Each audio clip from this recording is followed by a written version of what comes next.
Hello दोस्तों, नमस्कार। आइए, स्वागत है आपके अपने YouTube चैनल क्लासिकल मैथ में। चलिए दोस्तों, अब हम इस वीडियो में देखते हैं एक्सरसाइज 1.3 के लिए 10th BSEB किस टाइप के क्वेश्चन बनते हैं।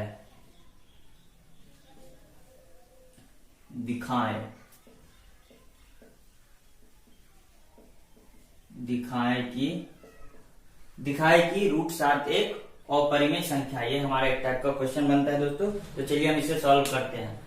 तो इसे हम सॉल्व करने के लिए क्या करते हैं, यहाँ हमें रूट 7 को दिखाना है एक अपरिमेय संख्या। तो हम चलिए इसे क्या करते हैं, इस अपरिमेय संख्या को दिखाने के लिए हम क्या करते हैं कि हमें क्वेश्चन में कह रहा है कि रूट 7 एक अपरिमेय संख्या है, ये दिखाने के लिए कह रहा है। तो रूट 7 अपरिमेय नहीं मान के हम क्या मान लेते हैं कि रूट 7 एक परिमेय संख्या है।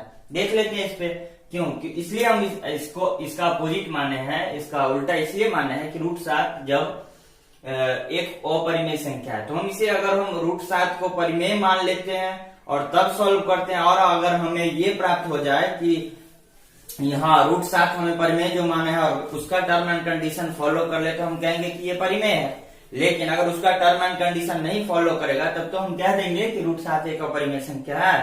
तो चलिए हम उसी फॉर्म में हम उसे बनाते हैं। तो यहाँ हम कैसे क्या करेंगे कि सबसे पहले करेंगे माना कि रूट 7, मान लेते हैं कि रूट 7 एक परिमेय संख्या है। क्या है?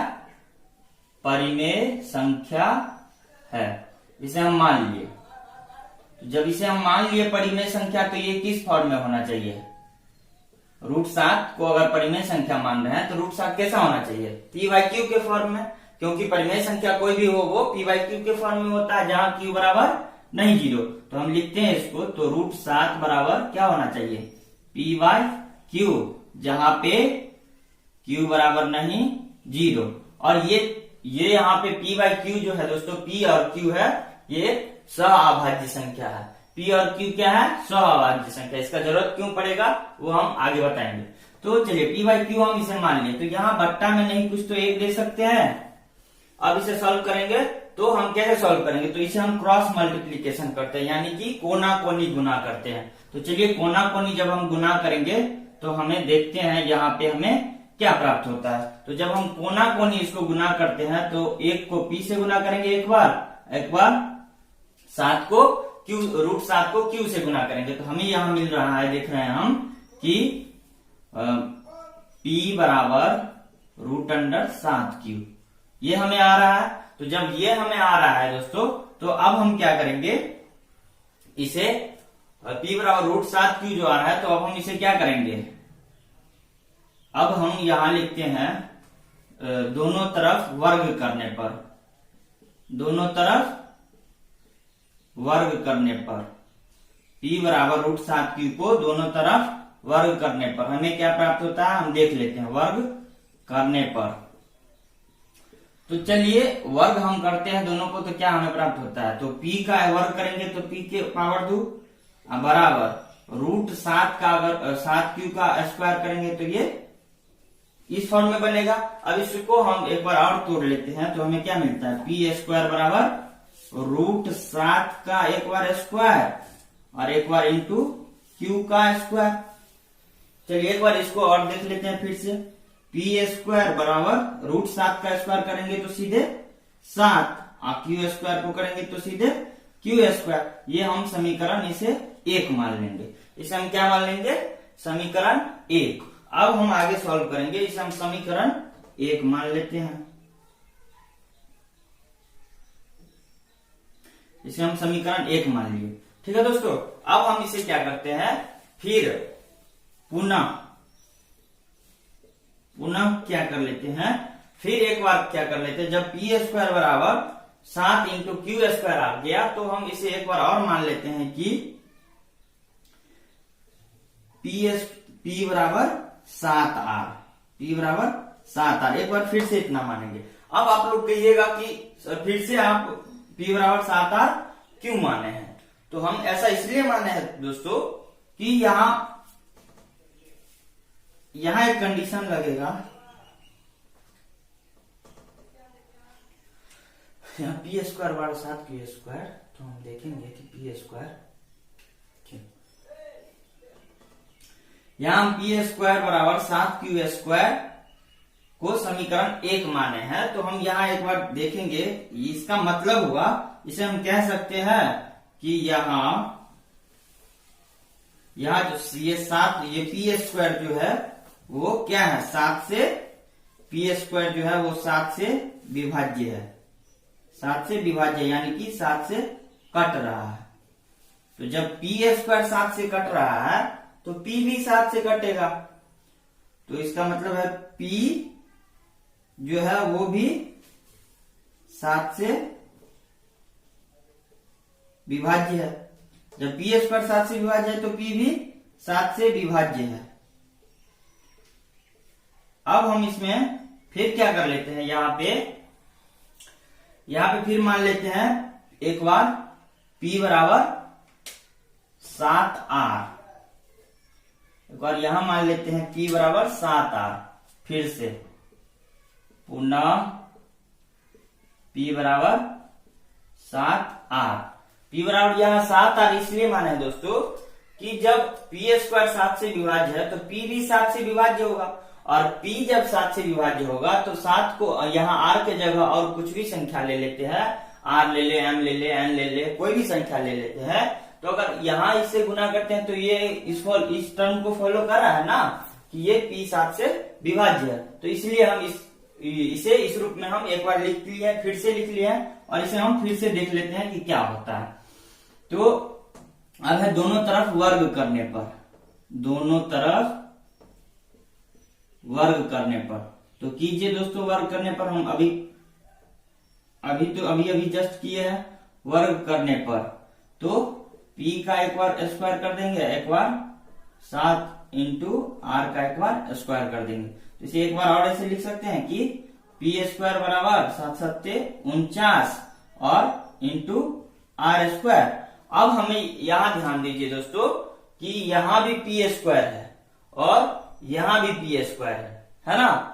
तो अब हम इसे यहाँ पे क्या करते हैं, इस P स्क्वायर का मान यहाँ पे रख दे, क्यों नहीं रखें, आराम से रख सकते हैं। तो हम यहां लिखेंगे समीकरण 1 से, यहां लिखेंगे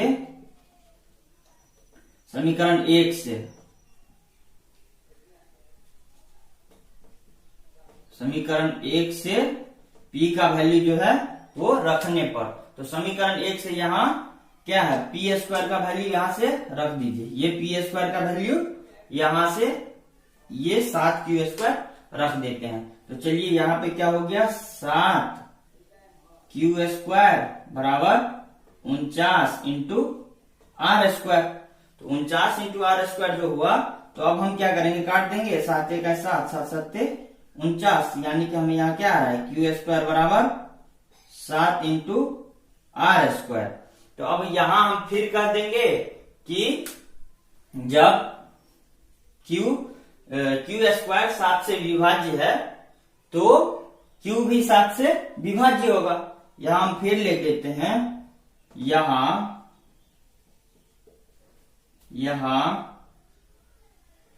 क्यू स्क्वायर 7 से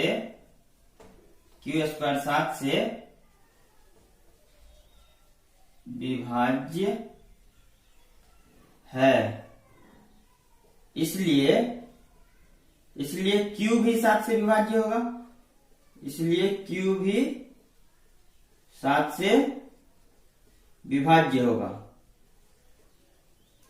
तो अब हमें यहां देखने को मिलता है, हम इसे दोबारा P बराबर 7R इसलिए लिए हैं दोस्तों कि यहाँ हम एक बार P को तो हम विभाज्य बोल दिया है 7 से, और यहाँ मेरा बच गया था क्या, यहाँ जो हम लिए थे P और Q, तो जब हम P को दिखा दिए कि मुझे ये 7 से विभाज्य हो रहा है, तो Q को भी दिखाना पड़ेगा।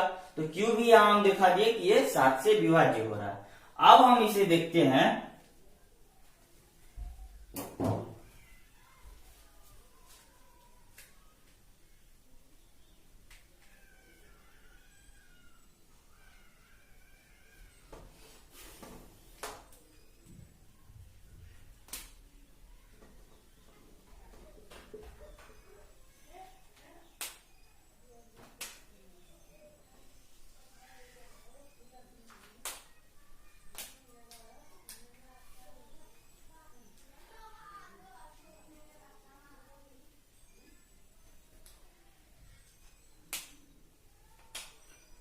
अब हम यहाँ देखते हैं एक बार कि यहाँ P भी 7 से विभाज्य हो रहा है और यहाँ Q भी 7 से विभाज्य हो रहा है। तो हम यहाँ लिख देंगे चूंकि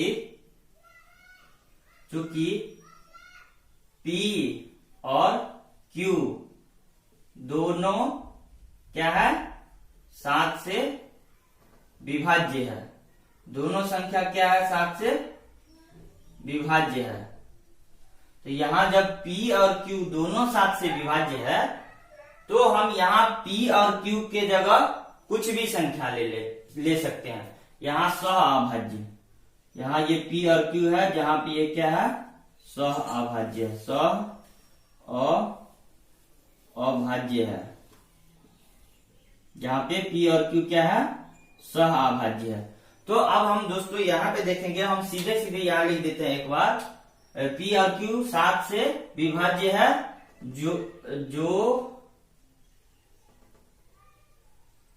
जो मेरी अवधारणा के विपरीत है, जो मेरी अवधारणा के विपरीत है। अतः √7 एक अपरिमेय होगा, अपरिमेय संख्या है। प्रूव। अब हम देखिए एक बार और शॉर्ट तरीके से बता देते हैं कि यहाँ आप P और Q की जगह कुछ भी लीजिए जो 7 से विभाज्य होना चाहिए। तो P और Q की जगह हम कुछ भी लेते हैं जो 7 से विभाज्य होते हैं। अगर दोनों P और Q की जगह 1 ले लेते हैं, 7 ले लेते हैं, तो ये यहाँ 1 आता है। P और Q की जगह यहाँ 14 7 ले लेते हैं तो कितना आता है, 2 आता है। P और Q की जगह यहाँ क्या लेते हैं, P और Q की जगह हम 21 लेते हैं और 21 लेते हैं, तो क्या 21 लेते हैं, 7 या 21 मान 1 आ जाता है। तो हम यहाँ देख रहे हैं, एक चीज नोट कीजिए आप लोग, एक चीज गौर कीजिए कि यहाँ P और Q की जगह यहाँ √7 बराबर अगर हम क्या है, P बटा Q की जगह हम क्या ले लेते हैं, 14/7। क्यों? क्योंकि हम यहाँ देख रहे हैं P और Q दोनों 7 से विभाज्य है, तो हम दोनों 7 से विभाज्य डिविजिबल ले लिए।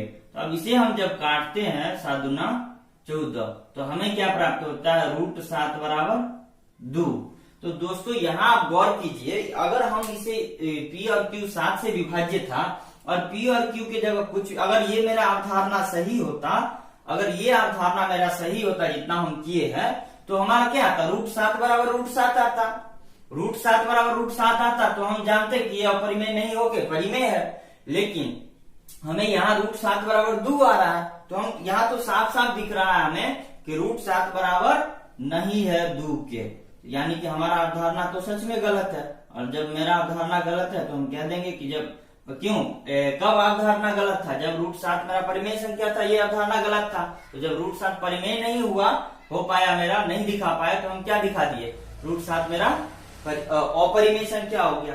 तो इस तरह के सवाल आपको बहुत सारे मिलेंगे। यहाँ √7 के बदला आपको √5, √3, √6, √9 नहीं दोस्तों, √8 इस टाइप के क्वेश्चन दे देंगे।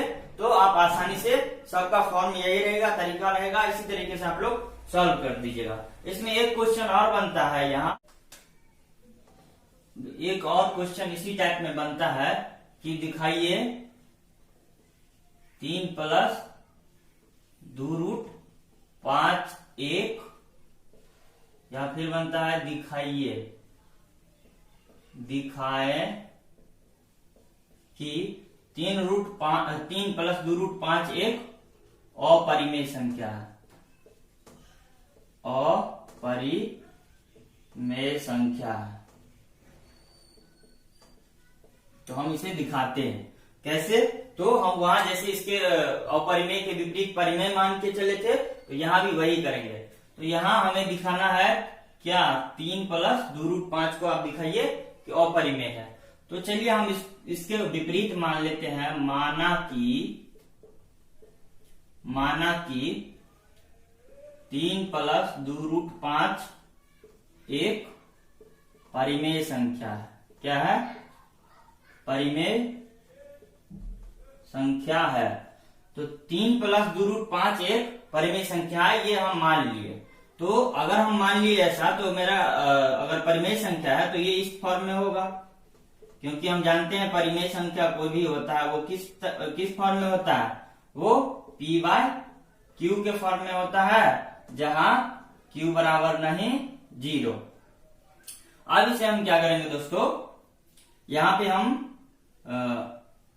इसे समीकरण नहीं, यहाँ 3 को उस साइड लेके चले जाते हैं, तो यहाँ 2 रूट 5 बराबर p/q और -3/1, ये हम कर लिए। तो हम यहाँ देखते हैं, अब इसे हम एक बार और करके देखते हैं कि यहाँ q अगर हम लघुत्तम ले लिए तो यहाँ p - 3q ये आ रहा है। तो ये अगर आ रहा है तो फिर हम क्या करेंगे, इसे एक बार और लिखेंगे कि रूट 5, एक बार और लिखेंगे रूट 5 बराबर p - 3q बट्टा q, और ये हमारा 2 जो था गुना में था, तो इधर आएगा तो भागा में हो जाएगा। तो यानी कि फाइनली क्या आया, रूट 5 बराबर p - 3q बट्टा 2q। अब हम यहां देखते हैं दोस्तों कि हम यहां देखते हैं, एक आप लोग पिछले वीडियो में देख चुके हो दोस्तों ऑब्जेक्टिव टाइप क्वेश्चन, कि हमने जाना था ऑब्जेक्टिव टाइप क्वेश्चन में कि ये p क्या है, कोई भी परिमेय संख्या, और ये q क्या है, ये भी कोई परिमेय संख्या, और ये भी q क्या है, ये परिमेय संख्या है। तो हम पिछले कक्षा में पढ़े थे जैसा कि किसी भी परिमेय संख्या को अगर परिमेय संख्या के साथ घटाते हैं या जोड़ते हैं या भाग देते हैं या गुना करते हैं, तो हमें रिजल्ट क्या आता है, परिमेय संख्या। यानी कि ये पूरा का पूरा वैल्यू क्या होगा, अगर इसे हम p q की जगह कुछ भी लेते हैं तो ये क्या होगा, परिमेय होगा। और यहाँ बताइए 5 के बारे में आपका क्या ख्याल है। तो 5 के बारे में हम तो पिछला जो इससे पिछले टाइप का सवाल था, इसमें हम रूट 5, रूट 7, रूट 8 कुछ भी है उसे हम क्या कर दिए थे, रूट वाले किसी भी संख्या को हम अपरिमेय सिद्ध कर दिए थे। तो यहाँ क्या हो गया, ये रूट 5 क्या है, ये रूट 5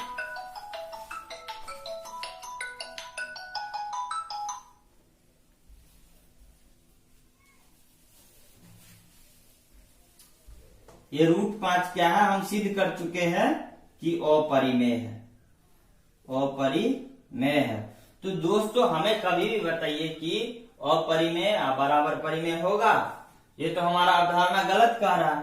तो हम इसे क्या करेंगे, यहाँ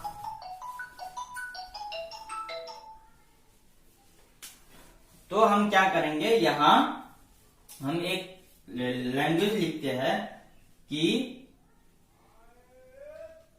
p - 3q बट्टा 2q परिमेय संख्या है, परिमेय संख्या है, किंतु रूट 5 एक अपरिमेय संख्या है। इसे हमें लिखेंगे क्यों, क्योंकि हम तो सिद्ध कर चुके हैं रूट 5 एक अपरिमेय संख्या है, अपरिमेय संख्या है। तो अतः मेरी अवधारणा गलत सिद्ध हुई, अतः मेरी अवधारणा गलत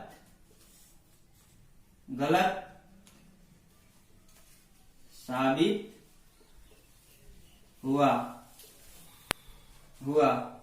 इसलिए जब मेरा अवधारणा क्या था कि इतना एक परिमेय संख्या है, मेरा अवधारणा क्या था कि 3 + √5 जो है वो परिमेय है, तो ये मेरा अवधारणा तो गलत हो चुका। तो जब गलत हो गया तो सही क्या होगा, तो यानी कि इसका उल्टा होगा, यानी कि 3, इसलिए 3 + 2√5 क्या है, एक अपरिमेय संख्या।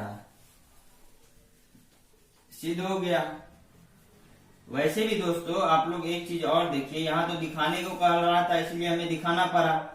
लॉन्ग टर्म क्वेश्चन के लिए लॉन्ग टर्म क्वेश्चन मार्क्स कैसे बनेगा, तो जैसे कि ये 2 नंबर या 5 नंबर में पूछेगा तो हमें इतना करना पड़ेगा।